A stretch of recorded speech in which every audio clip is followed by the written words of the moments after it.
Mais uma vez, vocês estão felizes? Amém. Amém. Cris, você trouxe Bíblia? Abre comigo lá em Lucas, capítulo 10, do verso 25 ao 37. Evangelho segundo São Lucas, no capítulo 10, do versículo 25 ao 37.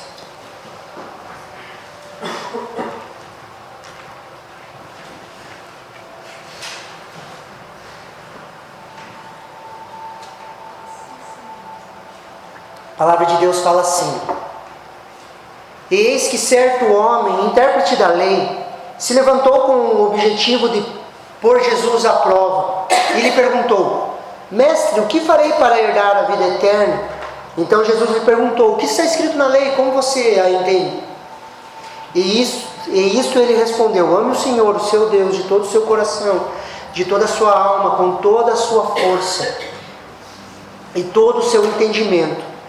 E ame o seu próximo como você ama a si mesmo. Então Jesus lhe disse: Você respondeu corretamente, faça isso e você viverá. Mas ele, querendo justificar-se, perguntou a Jesus: Quem é meu próximo? Jesus prosseguiu dizendo: Um homem descia de Jerusalém para Jericó e caiu nas mãos de alguns ladrões, e este, depois de lhes tirar a roupa, lhes causou muitos ferimentos. Retiraram-se, deixando semi-morto.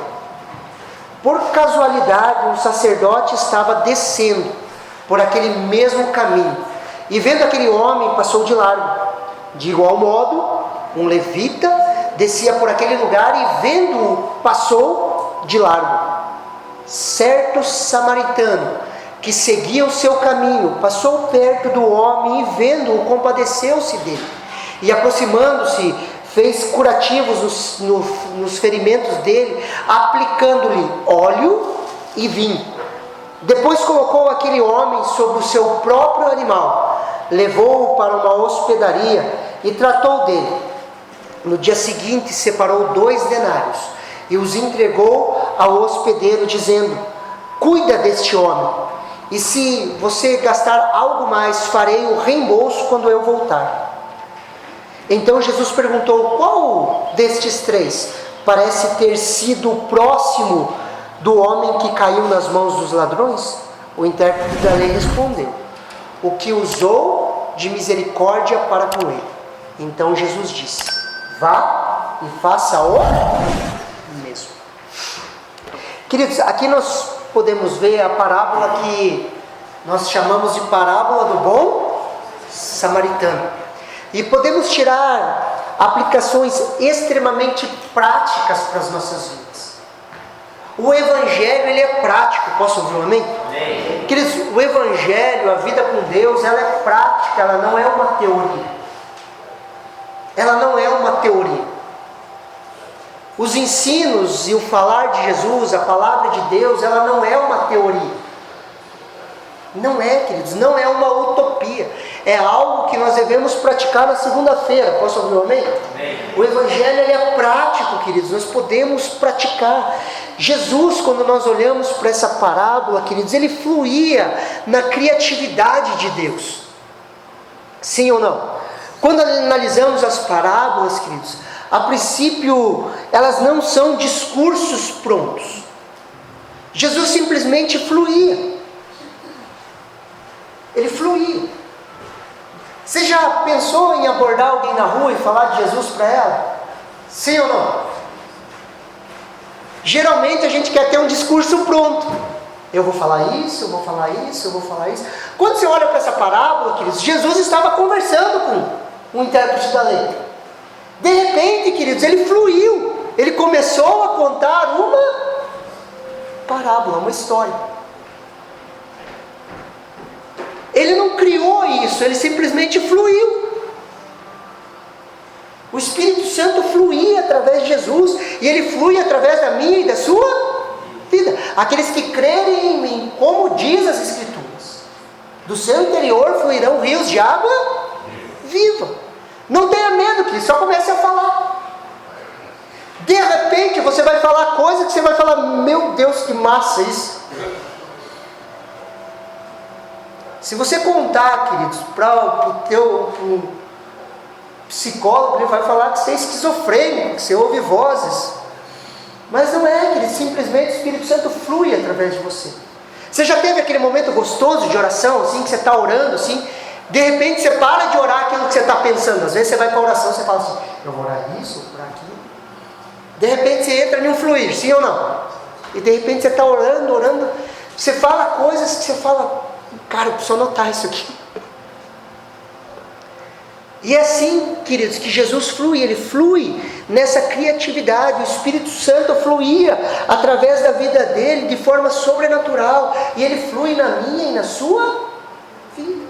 Olha o que Romanos capítulo 8, verso 14 nos fala. Pois todos os que são guiados pelo Espírito de Deus são filhos de Deus. E isso é acessível para mim e para você. Sermos guiados pelo Espírito de Deus, deixar o Espírito Santo fluir através das nossas vidas. Rios de água viva fluíam do interior de Jesus. Havia uma sabedoria sobre a vida dele. E hoje eu e você podemos fluir nessa sabedoria. Podemos fluir naquilo que Ele tem dado a nós. Vamos analisar um pouquinho essa parábola. Olha o que o verso 25 fala, de Lucas capítulo 10, verso 25.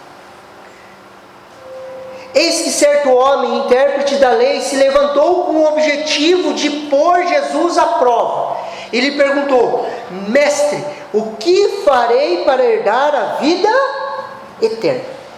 Se levantou, queridos, um intérprete da lei, um doutor, com uma pergunta, mestre, o que farei para herdar a vida eterna? Não que esse cara queria uma resposta, queridos, ele estava tentando pôr Jesus à prova. A princípio, eles não estavam buscando uma resposta, eles estavam querendo pôr Jesus à prova. A história se repete, queridos. Hoje, muitas pessoas vão te perguntar coisas somente para te pôr à prova. Simplesmente para te pôr à prova. Jesus, ele responde perguntas com outra pergunta. Verso 26, então Jesus lhe perguntou, o que está escrito na lei? Como você entende? Cristo, preste atenção, grave isso. Deus geralmente vai responder as tuas perguntas com uma outra pergunta.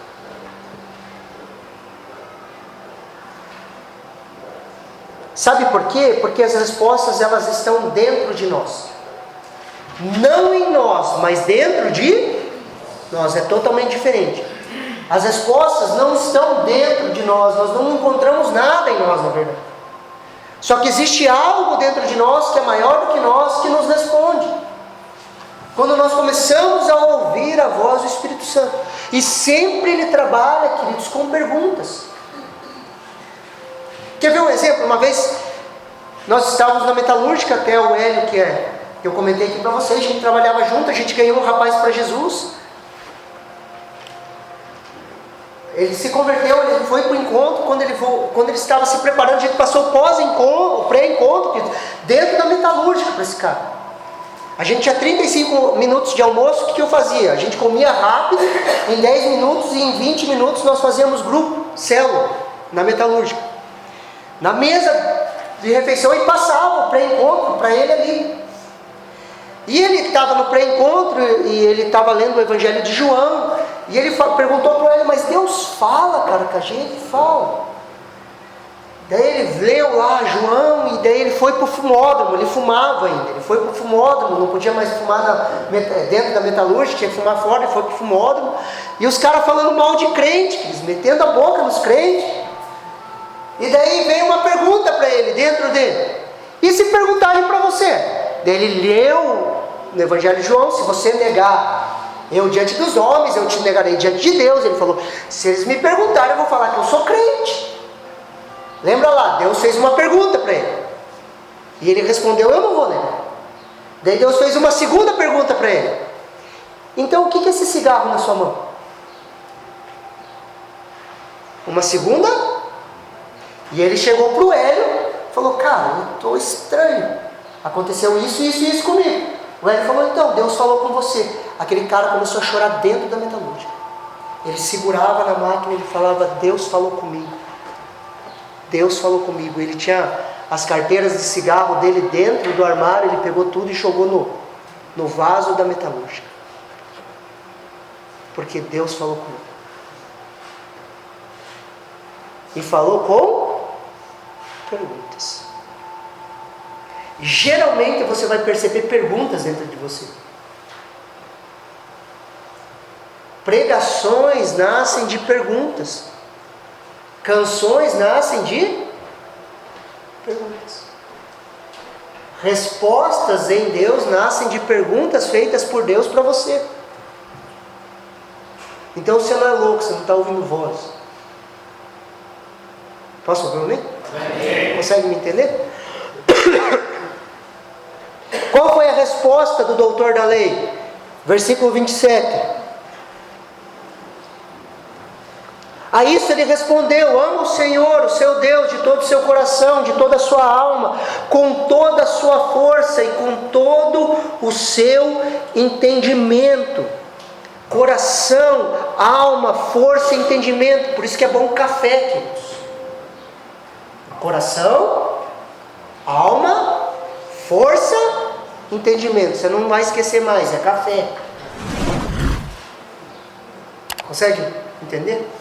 Toda vez que você tomar café, você vai lembrar que você ama Deus de todo o coração, de toda a sua alma, de toda a sua força e de todo o seu entendimento.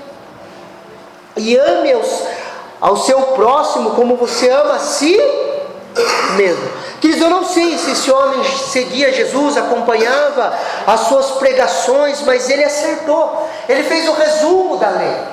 Queridos, o resumo da lei é: ame a Deus, queridos, e ame o seu próximo. Quando nós olhamos para a lei, queridos, Jesus resume em 2 mandamentos: ame a Deus e ame o seu próximo. Olha o que Romanos capítulo 13, versículo do 8 ao 10 nos fala. Não fiquem devendo nada a ninguém, exceto o amor de uns para com os outros, pois quem ama o próximo cumpre a lei. Queridos, a lei e os profetas, queridos, se resumem a isso. Muitas vezes nós discutimos: mas lei, graça, queridos. Queridos, a lei, ela se resume em uma coisa: ame o seu próximo. Ame o seu próximo, pois estes mandamentos: não cometa adultério, não mate, não furte, não cobice, e qualquer outro mandamento que houver, todos se resumem nessa palavra: ame o seu próximo como você ama a si mesmo. O amor não pratica o mal contra o próximo, portanto, cumpram a lei. O cumprimento da lei é o amor. Foi a mesma conclusão que Paulo chegou, queridos. Toda a lei se resume nesses 2 mandamentos: ame a Deus e ame ao próximo. E, portanto, o cumprimento da lei é a lei do amor. É a lei do amor, queridos. Hoje a quebra da lei, queridos, é a quebra da lei do amor. Se o pecado é a quebra da lei, o pecado é a quebra da lei do amor.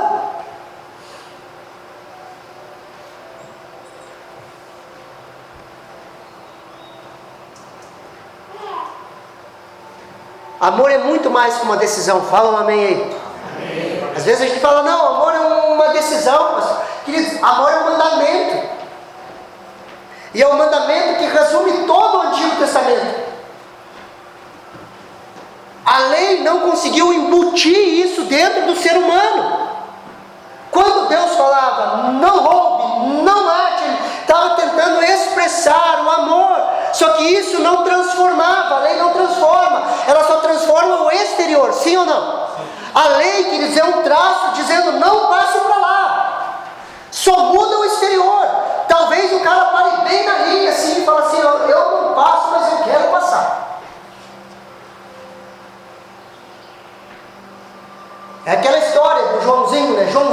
pessoa chega e diz: Joãozinho, senta. Eu sento, mas por dentro eu estou de pé.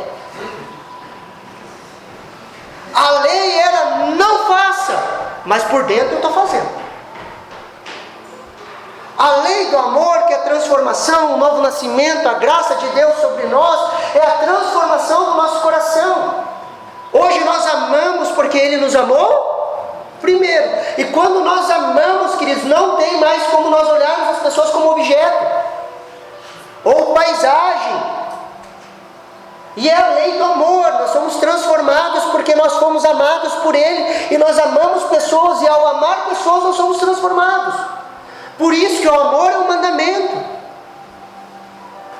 Aquele que rouba, não roube mais. Por quê? Porque você se coloca no lugar da pessoa. Consegue me entender? E é esse amor que vai nos transformando. É aquela pessoa que você não suportava, você passa a suportar. É aquele que falava mal de todo mundo, para de falar. Era aquele que julgava todo mundo, para de julgar. E nós começamos a amar. Sim ou não? E nós vamos sendo transformados de fé em fé, de glória em glória, à imagem do Filho de Deus. Por isso que o amor, queridos, é um mandamento, não se discute.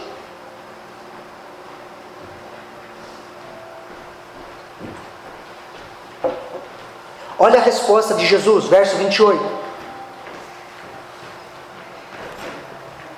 Então Jesus lhe disse: você respondeu corretamente, faça isso e você viverá. Você quer viver? Sim ou não? Viver. Ame a Deus e ame o seu próximo. Você vai encontrar vida. Vida.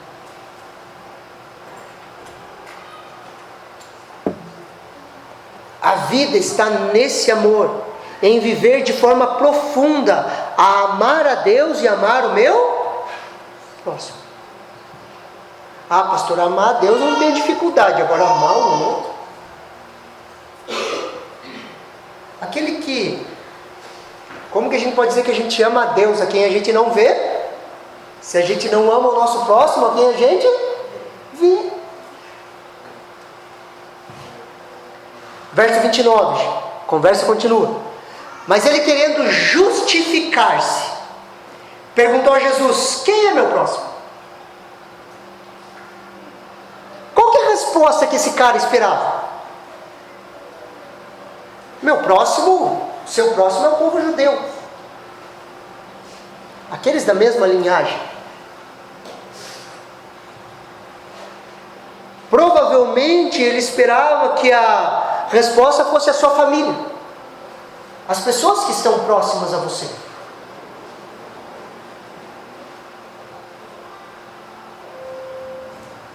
Porque naturalmente nós vamos amar a nossa família. E talvez esse cara esperasse essa resposta. Só que olha o que Jesus ele fala. Lucas 10, do 30 ao 32. Jesus prosseguiu dizendo: um homem descia de Jerusalém para Jericó e caiu nas mãos de alguns ladrões. E esses, depois de terem tirado a roupa, lhe causaram muitos ferimentos. Retirando-se, deixaram-o semi-morto. Por casualidade, um sacerdote estava descendo por aquele mesmo caminho, e vendo aquele homem, passou de largo. De igual modo, um levita descia por aquele lugar, e vendo, passou de largo. Queridos, um homem descia de Jerusalém para Jericó. Ele saiu de Jerusalém e descia para Jericó. Jericó, queridos, sempre foi considerada a cidade do pecado. Então o homem descia de Jerusalém para Jericó. E ele caiu nas mãos de salteadores, que os deixou quase morto. E aqui entra dois personagens, queridos: o sacerdote e o levita. Os sacerdotes, queridos, são descendentes de Abraão. Os levitas são membros da tribo de Levi. Os levitas, queridos, não tinham direito exclusivo a nenhuma porção de terra, da terra prometida. Eles não tinham herança. mas eles eram sustentados pelo dízimo do povo. E o sacerdote recebia o dízimo dos dízimos dos levitas, parte das ofertas de sacrifício. Eram aqueles que faziam a gestão da religião da época, amém? Eram aqueles que faziam essa gestão. Eles eram representantes da religião. E a religião em si não traz transformação. Não traz, queridos. O pessoal fala, eu sou evangélica, como se não falasse nada. Nós não somos evangélicos, fala um amém. Amém. Somos filhos de Deus. Aleluia. Hoje no Brasil, queridos, existem evangélicos não praticantes, pelo IBGE. A pessoa fala, eu sou evangélica, não faz diferença nenhuma. Porque se tornou uma religião no Brasil. Podemos viver dentro de um templo, queridos. Até mesmo viver no templo, mas não manifestarmos a Cristo Jesus. Não termos a essência de Cristo. Quando eles viram aquele homem, eles passaram de largo, passaram de longe, até mesmo com medo de se contaminar, porque se aquele cara tivesse morto, eles chegassem perto, eles se contaminariam.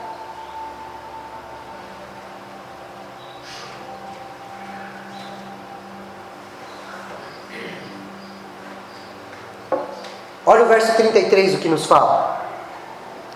Certo samaritano que seguia em seu caminho, passou perto do homem e vendo-se, compadeceu-se dele. Queridos, isso é um escândalo. Quando Jesus ele fala, queridos, que certo samaritano, os samaritanos não tinham comunhão com os judeus. No exílio da Babilônia, eles foram, queridos, alguns ficaram, se misturaram, saíram samaritanos, que era mistura de gentil com judeu, queridos. Os judeus não aceitavam os samaritanos. Na verdade, no contexto, queridos, naquela época todo mundo se odiava. O judeu odiava o romano odiava o grego odiava o bárbaro odiava o samaritano, e todo mundo se odiava. Queridos, eles se odiavam, queridos. Se fosse politicamente correto hoje, daria um furdúncio lá, queridos, porque todos se odiavam e deixavam claros. Os romanos olhavam os judeus como uma subclasse de gente. Os judeus olhavam os romanos como tudo endemoniado, filho do capeta. E era assim que eles se viam, queridos, todo mundo se odiava. E aparece Jesus falando o quê? Ame o seu próximo. Dá o exemplo para os judeus, queridos, de um intérprete da lei, que o samaritano era superior a ele na piedade, queridos, era loucura. Era um escândalo. E esse samaritano, queridos, ele seguia o seu caminho. Deixa eu falar uma coisa para você. No dia a dia todos nós estamos seguindo o nosso caminho, não tem nada de errado. Sim ou não? Nós temos os nossos afazeres, estamos seguindo o nosso caminho. E cada vez mais, queridos, a sociedade, queridos, tem vivido assim, seguindo cada um o seu caminho. Seguindo cada um o seu caminho. Estamos cada vez mais individualistas, queridos. Quer ver um exemplo? Nós perdemos a essência de clã. Antigamente, queridos, existiam as famílias grandes, os clãs, havia um lugar para se pertencer. Hoje em dia, queridos, nós estamos ficando cada vez mais individualistas, queridos. Estamos cada vez mais centrados no nosso eu, queridos, cada vez mais individualistas. Se me faz bem, pouco importa o preço, queridos. Quer ver um exemplo, queridos? Lembra quando você ia comprar lasanha de micro-ondas? Nem compre muito, mas de vez em quando coma, não sempre. Você não ia comprar lasanha de micro-ondas, não é desse tamanho, trem assim? Não é? Hoje a porção é individual. Por quê? Porque cada vez mais nós estamos ficando individualistas. Estão levando a isso. Conforme o lugar que você for falar de casamento, as pessoas falam, nem fala isso aí. Eu quero morar sozinho. Tendo uma kitnet, um lugar para morar, eu quero morar sozinho. Não precisa saber de quê? Cuidar de filho. Você é pai de pet.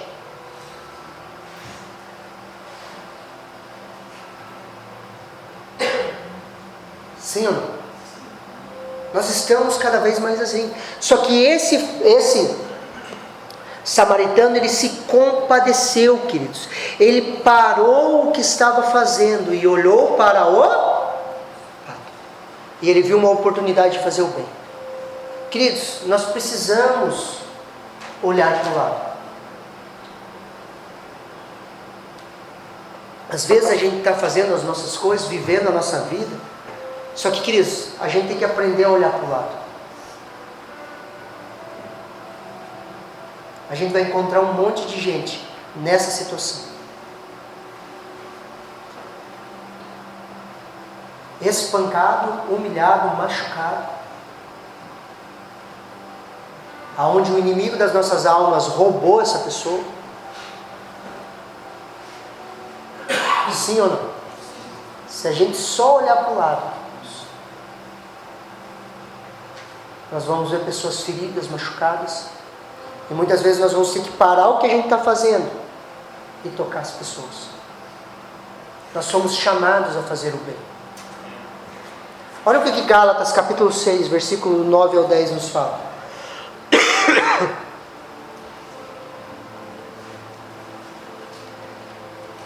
E não se cansem de fazer o bem, porque no tempo certo faremos a colheita, se não desanimarmos.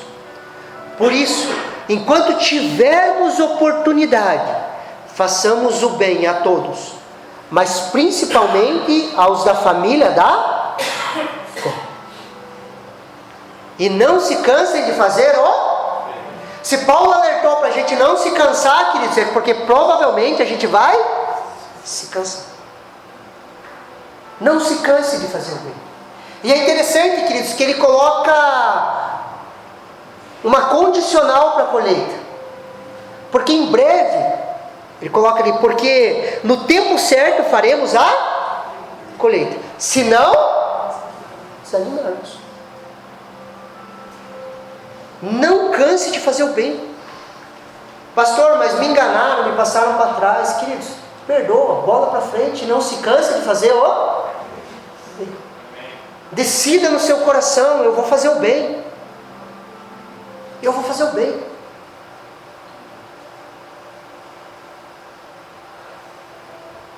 Sim ou não? Não se canse de fazer o bem, porque no tempo certo, na hora certa, se eu e você não desanimarmos, nós vamos colher. Nós vamos colher.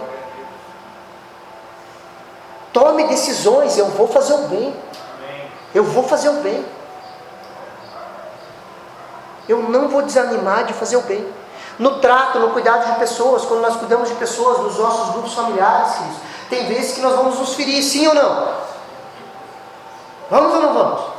Vamos, mas eu vou continuar fazendo o bem, abençoando pessoas, sendo um canal de bênção, porque nós cremos na colheita. Nós vamos colher, amém? Amém? Como igreja, nós vamos continuar fazendo bem, continuar semeando, continuar cuidando de pessoas. Nós vamos continuar, porque nós vamos colher. Nós não somos aqueles que retrocedem. Amém. E ele continua, por isso, enquanto tiverem oportunidade. Essa palavra oportunidade é uma palavra interessante, queridos. Olha lá. Tem lá, Laura, não sei se eu pus. Tem. A palavra oportunidade ali, queridos, no grego é kairos, que é medida exata, medida de tempo, maior ou menor porção de tempo. Daí, tempo fixo e definitivo. Kairos, queridos, ele carrega um conceito. Tem duas palavras para tempo no grego, que carregam dois conceitos. Cronos e kairos. O Cronos é o tempo cronológico. Se você olha Cronos na mitologia grega, você vai ver um homem cansado, barbudo, assim, que é o Cronos, ele traz cansaço. Quanto mais o tempo passa, mais estraga. Sim ou não? Quer ver um exemplo? Há 10 anos atrás, o teu corpinho não estava do jeito que está hoje. Talvez estaria muito melhorzinho. Sim ou não? Por quê? Porque o Cronos, ele estraga. Ele envelhece. Então, quando você vê o Cronos na mitologia, você vai ver um homem cansado. Quando você vê o Kairos, você vai ver sabe aquele rapazinho que você vê com asas no pé? É a representação do Kairos. Na Na teologia nós usamos cronos e kairos como tempo exato, a oportunidade exata e o tempo de Deus. Existem horas, queridos, que o kairos invade o cronos, que é o tempo certo, a oportunidade certa, o momento exato. Consegue me entender? São conceitos. O kairos, queridos, que é o tempo de Deus, é a oportunidade exata. E existem janelas de oportunidades que Deus abre, que quando você entra no fluir. E essas oportunidades, queridos, nós não podemos perder. Precisamos estar atentos ao kairos de Deus, o tempo da oportunidade, a oportunidade de abençoar pessoas. Esse samaritano estava passando e ele encontrou a oportunidade de abençoar aquela pessoa, o cronos, o kairos, o tempo exato. Sabe por quê? Nesses tempos, quando nós nos encaixamos, nós saímos do nosso mundinho, nós furamos a bolha. Você já percebeu que a gente tem um mundo próprio? Sim ou não? Já percebeu que você tem uma bolha sua? Onde os seus problemas, as suas dificuldades, as suas lutas, e você fica naquela bolha, espremido, amassado pelas lutas e dificuldades, onde tudo gira em torno dos seus problemas. Só que a vida está em amar Quando eu estouro a bolha, eu saio dessa bolha, eu começo a amar o próximo, as coisas começam a acontecer. Eu encontro vida. Qual que foi a guinada e a virada na vida de Jó? Quando Jó começou a orar pelos seus amigos. E pensa nos amigos esquisitos. De uma teologia paia. Jó, se você está sofrendo, você está em pecado. Causa e consequência. Se a pessoa chegar para você está sofrendo, no aconselhamento o pessoal fala assim: o que você fez? Você pecou. Que eles falam: sai daqui, filho de Jó. Amigo de Jó. Sai. Não existe isso, queridos. Senão você olharia para Jesus na cruz e falaria o quê? O que os homens lá embaixo estavam falando. O que eles estavam falando? O que será que esse homem fez para merecer isso? Ele não é o que ele falava assim. Se você colocar, queridos, todo sofrimento igual causa e consequência, você se torna um amigo de Jó.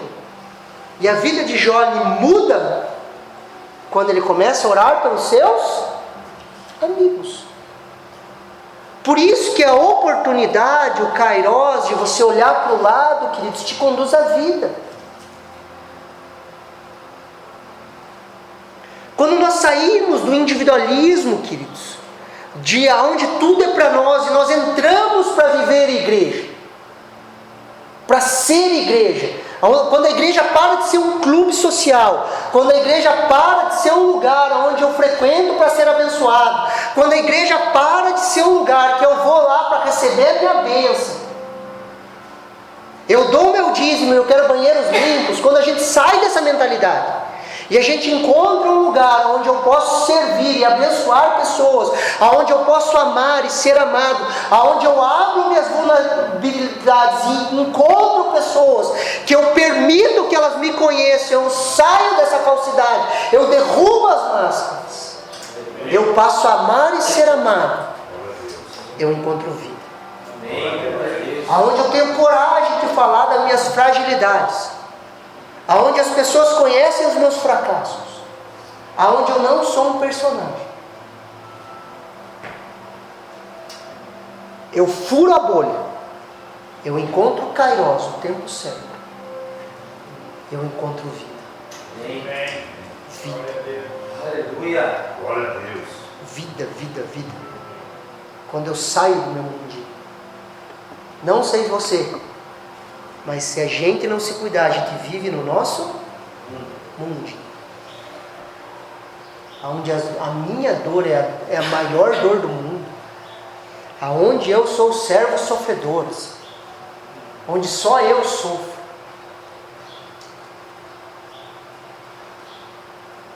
Você já entrou nessa? Fala a verdade, sim ou não? Sim. Quando você sai disso, queridos, e você começa a servir pessoas, começa a orar pelas dificuldades para que Deus toque essas pessoas, queridos, a sua vida muda. há um novo brilho. Glória a Deus. Sim ou não? Sim. Olha o que Lucas 10:34 nos fala. E aproximando-se, fez curativos no ferimento dele, aplicando-lhe óleo e vinho. Depois colocou aquele homem sobre o seu próprio animal, levou ele para uma hospedaria e tratou dele. Queridos, a primeira coisa que ele fez o que? Se aproximou. Queridos, preste atenção aqui, nós precisamos aprender a se aproximar de pessoas. Queridos, eu dou testemunho pessoal, eu tinha muita dificuldade com isso. Estava conversando com os amigos nossos ontem mesmo ali, conversando em casa. A gente falando sobre transtornos, até meu melhor amigo falou, se duvidar esse aí é autista, tem que arrumar algumas coisas dele. Porque a dificuldade que eu tinha, queridos, de chegar perto das pessoas, de olhar nos olhos, de estar junto, nós precisamos aprender a se aproximar. Quanto mais nos aproximamos, mais podemos ver as feridas das pessoas. Sim ou não?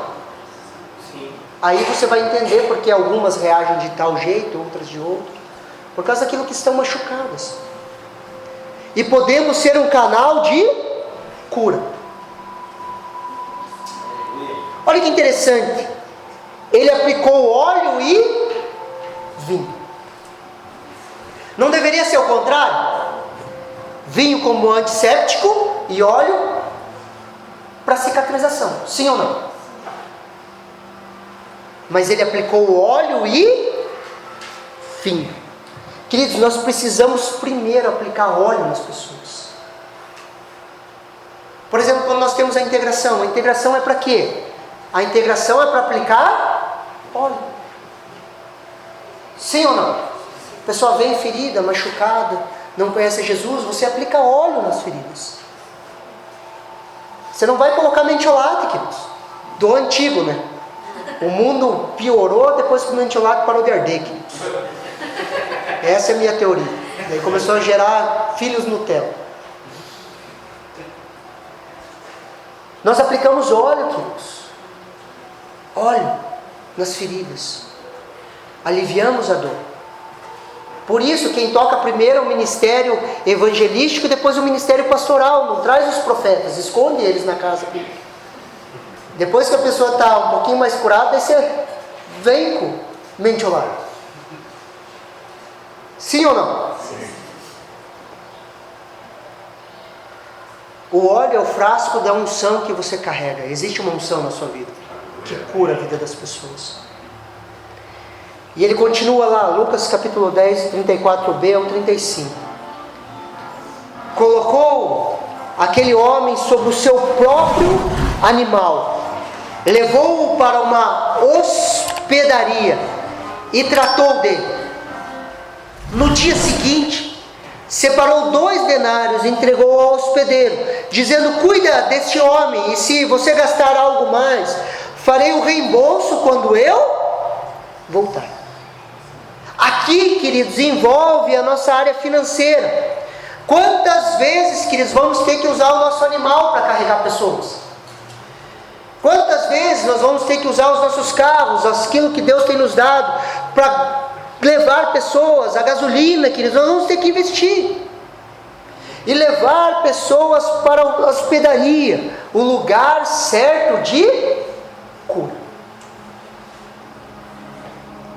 Sim ou não? Quantas vezes nós vamos ter que pegar o nosso carro, trazer pessoas para a integração? Quantas vezes nós vamos ter que usar finanças para tocar pessoas?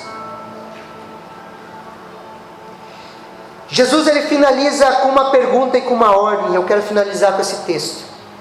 Lucas capítulo 10, versículo 33 ao 35. Então Jesus perguntou: qual desses 3 lhe parece ter sido o próximo do homem que caiu nas mãos dos ladrões? E o intérprete da lei respondeu: o que usou de misericórdia para com ele. Então Jesus disse: vá e faça o mesmo. Vá e faça o mesmo. Esse é o nosso chamado, queridos. Deixa eu falar uma coisa para você. Nós somos os samaritanos improváveis. Aqueles que talvez ninguém daria nada. E Jesus falou que vá e faça o mesmo. Represente o meu amor sobre a face da terra. Quem pode manifestar o amor de Deus sobre a face da terra? Eu e você. Amém?